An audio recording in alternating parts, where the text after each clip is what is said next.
Imagine you get a call from someone claiming to be a Medicare agent. They say you qualify for some discount or a free medical service and ask for Medicare information. You share that information, hoping to save some money or get some free services that they've mentioned. Then nothing happens, and you never receive the discount or even the service. Now, if this happened to you, then maybe you've been tricked by a Medicare scammer. It is open enrollment season for Medicare, and scammers are looking to take advantage of it. Promises of cheaper insurance or better health care plans could scam you into giving up personal information. When he called Tony, first he had said, "Did you receive your Medicare insurance card?" And I said, "Pardon me?" And he says, "Well, you know, that red, white, and blue card." there is no new Medicare card. When he called, I knew it was a scam. Tony asked the scammer for Medicare's phone number so he could verify it and call back.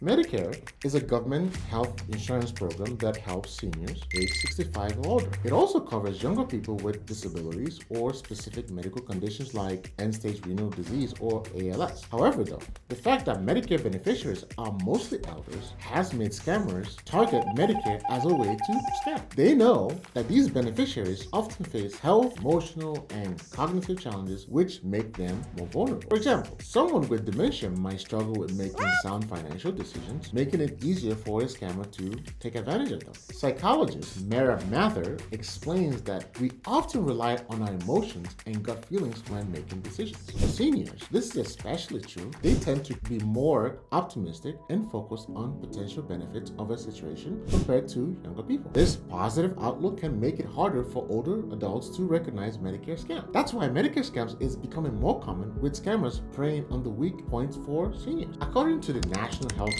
Anti-Fraud Association, over $100 billion is lost every year to Medicare and Medicaid scams. In April 2024, the Department of Justice in New Hampshire issued a consumer alert warning that scammers were calling people in the state pretending to be Medicare agents. Similar warnings have come from Georgia, Michigan, and Pennsylvania.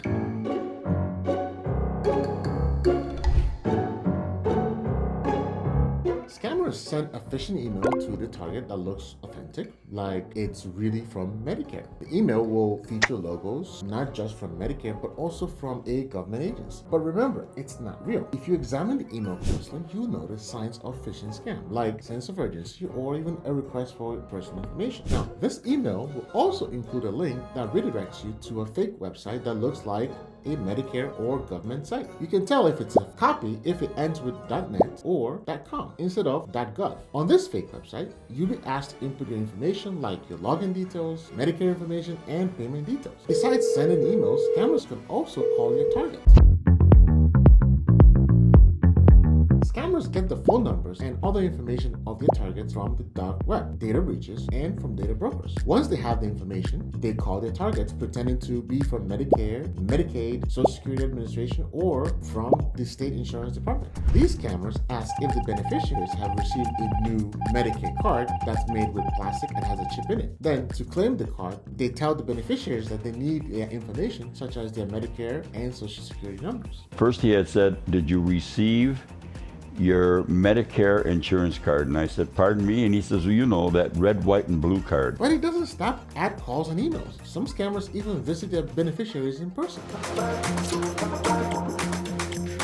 Home visit Medicare scams often start with a phone call or mail contact where the scammer claims to be from Medicare and asks to visit the victim. But if that doesn't work, scammers can find out where the victim lives using people search sites that provide addresses. For example, take Intellius. This site lets users find almost anyone. You can just type a name and Intellius scans federal, state, online profiles, and county records. In moments, it generates a report with ages, location, phone numbers, and even possible relatives. If you open the report, you'll see more details like social media profiles, criminal records, and traffic violations. People search sites like this makes it easy for criminals to locate their target. Once the scammer knows where the target lives, they go knocking on their door. To appear legitimate, they'll wear uniforms and use fake IDs and carry documents that look official. Some even know information about the victim's health conditions, which they use to gain trust. You might be wondering, so how do they know the victim's medical conditions? Well, hackers break into health databases all the time, and they also sell that information online on the dark web, and so scammers can buy this data and use them for their schemes or to even blackmail their victim.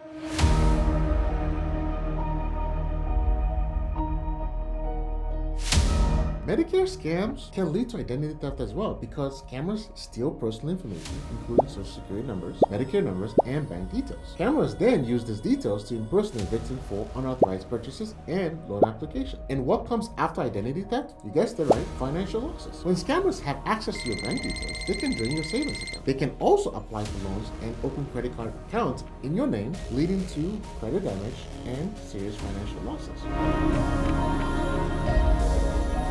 Medical scammers can use the information they steal from the victims to fraudulently claim health services, leading to loss of benefits for the victims. Medicare beneficiaries may be denied services because they've already been claimed and billed in their name. This can result in poor care, inadequate treatment, and even serious health problems or worsened conditions. One person who was targeted by Medicare scams is Linda Hennis. Linda Hennis is a retired nurse with extensive experience in the medical field. So imagine how surprised she was when she saw a $15,000 charge for a urinary catheter on her Medicare summary notice. Catheters she didn't need or order. I looked at it and I saw urinary catheters, PJ 2,000 urinary catheter. So where did the charge come from? It turned out to be from a company called Pretty in Pink. When Linda visited their website, she was greeted with a disclaimer stating, if you're calling about the urinary catheters, you may have been victim of Medicare fraud. The disclaimer also mentioned that Pretty in Pink boutique had received multiple calls from victims like Linda. However, the boutique wasn't the one charging Medicare for the catheters. The real culprits were fake companies using Pretty in Pink boutique. So how do these scammers do it? According to Travis Turmich from Age Options, a nonprofit helping the elderly and their caregivers. These scammers set up overseas call centers. They obtain insurance information from the dark web and call their victims to confirm it. If the information is correct, they use it to make false charges and claim health products and services. Fortunately for Linda, she was quick to report the scam to Medicare, so she wasn't billed directly. But she knew how serious the consequence could have been. If your Medicare is billed for a device or equipment at some point and paid for, and then later on you legitimately need that, they can deny it. It doesn't really hit the consumer unless they need it later in life, but it really hurts the American people because of all the tax dollars wasted. One red flag is unsolicited calls, emails, and home visits. This is a warning sign because a real Medicare representative will not contact the beneficiaries out of the blue. Typically, it's the beneficiaries who initiate contact with Medicare. Medicare, 99% of the time, is never going to call people. Second, be wary of requests for personal information. It's a scam if they claim there's a new card and that you need to provide your personal information to receive it. Remember, Medicare will never ask for sensitive information like your social security number, your bank information, or your Medicare number over the phone or via email. Third, watch out for pressure to act immediately. It's a scam if they insist you must act quickly or you will lose or miss out on special offers or benefits. Real Medicare representatives won't push you to make quick decisions. Along with spotting these red flags, there's one more important way to avoid Medicare scams.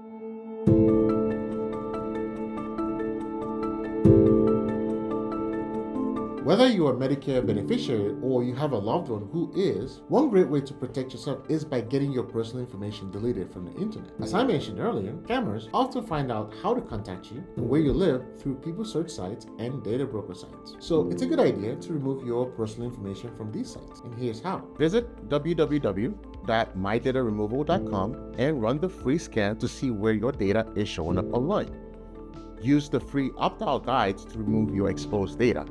Just follow steps and check the list of data brokers and people search sites that might actually have your data. And that's all for the Medicare scam video. If you found this helpful, please share it and give it a like. Don't forget to comment below and subscribe to our channel for more privacy related videos. Thank you for watching and see you on the next video.